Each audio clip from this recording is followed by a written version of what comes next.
እኔ ከለታት አንድ ቀን ተሳስቼ በስራ ቦታ ወንጀል ሰርቻለሁ። ያ ወንጀሌ በቪዲዮ ይዞብኝ ሁሌ በዛ ነገር ያስፈራራኛል። ስለዚህ መውጫ መግቢያ አጥቻለሁ። በዛ ነገር ነው የሚያስፈራራኝ የነበረው። ሽጉጥም የመዘዘብኝ በዛ ምክንያት ነው። ከለታት አንድ ቀን ልብስ ስቀይር የሆነ ልጅ በጣም ያስቸገረኝ ነበር። እሱ ክለብ ውስጥ የምትሰራው ኃላፊዋ በጣም ከባድ ሰው ናት። በጣም አንድ ቀን እንኳን የሆነ ስህተት ካገኘች ከስራ ታባረናለች። ምክንያቱም በሱ ስር ያሉ ከሱ ጋር የሚሰሩ ሰዎች በሙሉ እንዳለ ጫካኝ ናቸው። የሰውን ህይወት ማያሳዝናቸው፣ ወንጀል ቢሰሩ ምንም አይመስላቸው፣ ምንም አይነት ወንጀል ቢሰሩ ምንም አይመስላቸው ሰዎች ናቸው። ስለዚህ ከእለታት አንድ ቀን እንዲህ የተላፋኝ ልብስ ሊቀይ ሲከለከለኝ ጊዜ ስወረውረው የሆነ የደረጃ ብረት አግኝቶት ሙተዋል። ከዛ በኋላ በጣም ደንግጫለሁ። ማናጀሩ አይቶኝ ነበር። ነገር ግን በቃ ምንም አይነት ግግር እንዳትፈጥሩ፣ አንቺ ተያያሽ ማለት ይሄ ክለብ ይዘጋል። ምክንያቱም በዚህ ክለብ ነው ወንጀል የተሰራው። ስለዚህ ወንጀሉ እንዳይወጣ እኔ ሙሉ በሙሉ አጠፋለሁ፣ ካሜራ እንዲደለት አደርጋለሁ፣ ፖሊሶቹ እንዳይይዙሽ አደርጋለሁ። አንቺ በስራ ስራሽን ስሪ፣ ክለቤ ሊዘጋ አልፈልግም፣ ማንም ሰው በዚህ ወንጀል ላይ እንዳይናገር ብሎ የክለቡ ሰራተኞቹን፣ ጥበቃዎቹን እንዳለ እያንዳንዳቸው አስጠነቀቃቸው። ያው በካሜራ የተያያዙ ቪዲዮ በሙሉ እንዳለ ያትፍቻለሁ ብሎኝ ነው ቢሮውን ወስዶ ያሳየኝ የነበረው። ግን እሱ በይሞሪ ቪዲዮ ይዞ በየቀን ያስፈራራኛል። ይሄ ነገር አወጣብሻለሁ፣ ይሄ ነገር ፖሊስ ያሰጥብሻለሁ፣ ሰው በእጅሽ ጠፍተዋል፣ ሰው ገለሻል ብሎ በየጊዜ ያስፈራራኛል። ስለዚህ ያ ነገር ነው በህይወቴ ይጫወትብኛል፣ እንደፈለግ ይጫወትብኛል። እንደ ከብት ነው የሚጫወትብኛለች፣ እንደ ከብት በፈለገ ሰዓት። አንድ ሩም 3 ቀን በሆኑ የምናድርበት ቀን አለ። ምንም እረፍት ሳላገኝ አንድ ቀን እንኳን ወጥቼ ፀሐይ ሳላይ በህይወቴ የተጫወተብኝ ሰው ነው። አሁንም ደግሞ ከሀገር ሲወጣ መረጃ ማወጣበት መስሎት ሊያጠፋኝ ሌላ ቦታ በመኪና ይዞኝ ሲሄድ ነው እናንተ የደረሳችሁልኝ፣ እናንተ ህይወቴን አድናችሁልኛል ብላ ነው ያለቀሰች ነው የተናገረችው ነበረው። ህፃኑና የህፃኑ እናት እኔን ለማጥፋት ነው ይዞን የሚጠፋው ነበረው። ምክንያቱም እሱ ብዙ ወንጀለኛ ነው።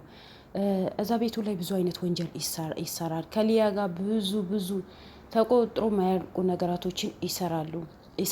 ስለዚህ አሁን አቶ ጌታቸው ከሀገር ሊወጣ ስለፈለገ ነው። እኔ ሚስጥር ላወጣበት ስላልፈለገ ነው። ያ ቪዲዮ በመያዙ በየጊዜ ያስፈራራኛል፣ ቁም ስቃይ ያሳቶኛል። እኔ አሁን እናንተ ከያዛችሁኝ በኋላ ያለውን ሙሉ ሚስጥር መናገር ነው የምፈልገው። እድሜ ልክ ይዤ የኖርኩት ወንጀል ነው። ስለዚህ አንቺም ወንጀለኛ ነሽ፣ የእነሱ ተባባሪ ነሽ እንጂ አቶ ጌታቸው ብቻ አይደለም ወንጀለኛ የሚባለው።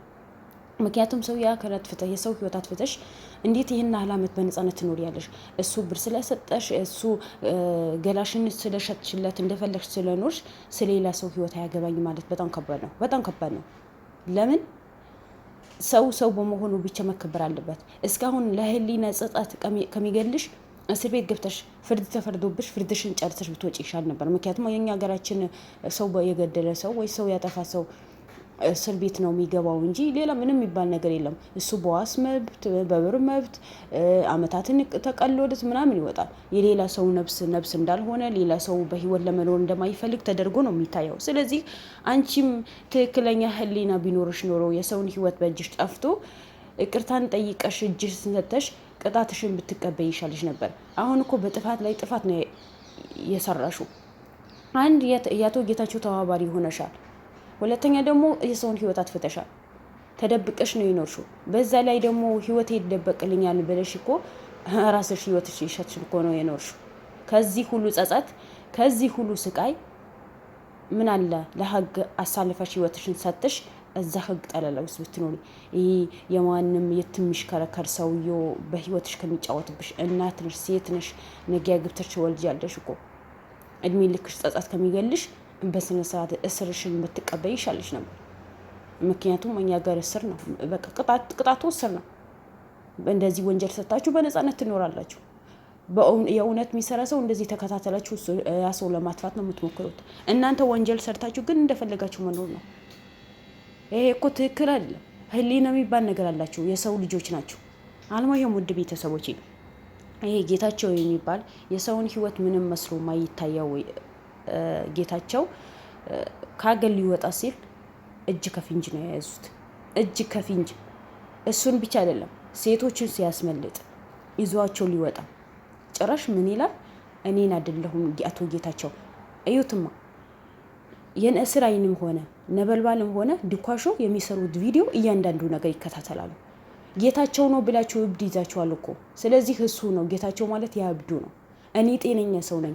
እኔ ዓለምን ምሽከራከራት በብሬ እንደፈለኩኝ ምጓዝ ሰው ነኝ። ስለዚህ እኔ ብትፋቱኝ ይሻለኛል፣ እኔ ብተውኝ ይሻለኛል ነው ያለው። አስቡት ምን ያክል ነፃነት ኖሯቸው እንደሚንቀሳቀሱ አስቡት። ይሄ ነፃነት ነው የሚባለው። በቃ እነሱ ደስተኛ ይሁኑ፣ እነሱ ይኑሩ። ስለሌላ ሰው ምንም ያገባቸው ነገር የለም። ምንም ብቻ እነሱ ደስተኛ ይሁኑ። ስለዚህ ውድ ቤተሰቦች ጌታቸው ነገር አሁንም አላለቀም። በዛ ላይ ደግሞ በሰው ህይወት ላይ የተጫወተ እንደፈለገ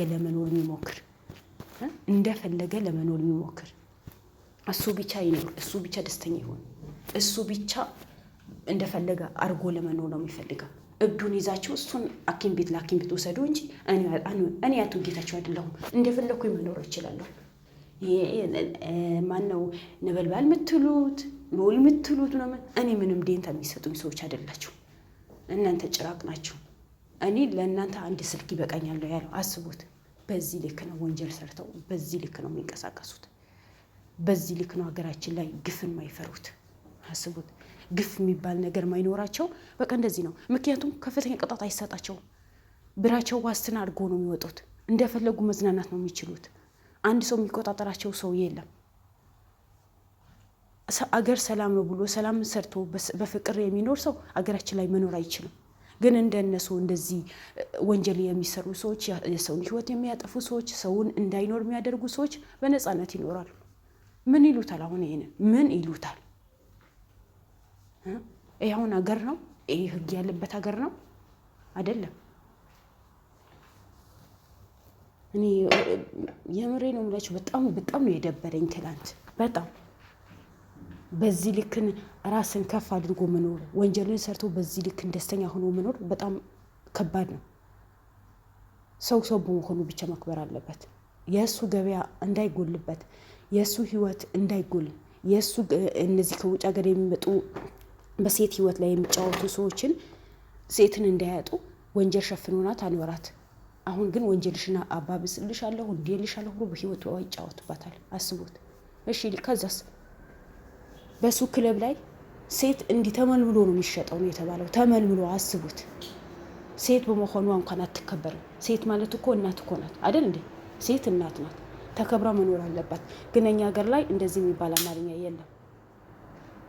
የእነሱ ደስታ እነሱ ደስተኛ ሆኖ ይኖሩ፣ እነሱ እንደፈለጉ ይኖሩ። ስለሌላ ሰው የሚያገባቸው ነገር የለም በምንም ተአምር። ለምን? እነሱ ደስተኛ ናቸው። ስለዚህ አቶ ጌታቸው ምንም ነገር አልመሰለው። ምንም ነገር ሊቀቁኝና ካገሉጣ ከባድ ጉዳይ ያለበት ይሄ የሰውን ህይወት የሚያጠፉት ነገር እሱ ምንም አልመሰለውም። ይሄ ወንጀል ምናምን የምትሉት ነገር እኔ ገለመኔ ምንም አይገባኝ ነው ያለው። እራሱ ደረቱ ነፍቶ ነው የሚያወራው። አስቡት። ያ ምንድን ነው?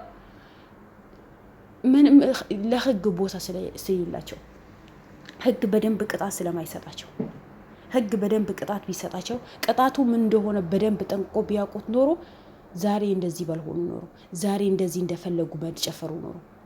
ገብቷቸዋል። በስነ ስርዓት ህግን አክብረው የሰውን ህይወት አሳዝኗቸው በስርዓት ይኖሩ ነበር። ግን እነሱ የሰውን ህይወት ሳይሆን ራሳቸውን ከፍ አድርገው የትም ሀገር ተሽከርክረው የሚኖሩ ሰዎች ናቸው። ስለሌላ ሰው ህይወት ግድ አይሰጣቸውም። ለምን? እነሱ ደስተኛ ናቸው። ሴት በምርጫ ነው የሚመጣላቸው፣ ምግብ በምርጫ ነው የሚመጣላቸው፣ መኪና በምርጫ ነው የሚይዙት። ለምን? ወንጀለኞች ናቸው። ወንጀለኞች በስነ ስርዓት የሚኖሩበት ሀገር ነው እንጂ ሰው በጎዱ ልክ እነሱ ቢጎዱ ኖሮ በዚህ ልክ ሀገራችን ላይ ወንጀል ባልተስፋፋ፣ በዚህ ልክ ሀገራችን ላይ የሰውን ህይወት ባልተጎዳ። ለማንን ብቻ አቤት እንደሚባል አላውቅም። እነሱም ደግሞ ሌሎቹ ወንጀል ተባብሮ ከነሱ ጋር አብኩተው ተነስተው እንደዚህ ሁኜ ነው በዚህ ወቼ ነው። ፖሊስ ጣቢያ አትሄዱ? ይከታተለኛል። ይከታተልሽ። ፖሊስ እጅ ምን ይከታተልሽ? ምን ካሜራ ቂጥሽ ላይ ደቅ ነው አለ እንዴ? ቀጥ ብለሽ ፖሊስ ጣቢያ ሄደሽ አታመለከትሽም? ራስሽን እንኳን እሱ ባይያዝ አንቺ ለፖሊስ አሳልፈሽ አትሰጭም እንዴ? እንደዚህ አይነት ወንጀል ሰርቻለሁ በቃ ተጸጽቶ ያለው እድሜ ልክሽ የህሊና ጸጸት ይዞሽ የህሊና ረፍት ሳታገኝ ግን እሱ እንደፈለግ ይጫወቱብሻል። አየሽ?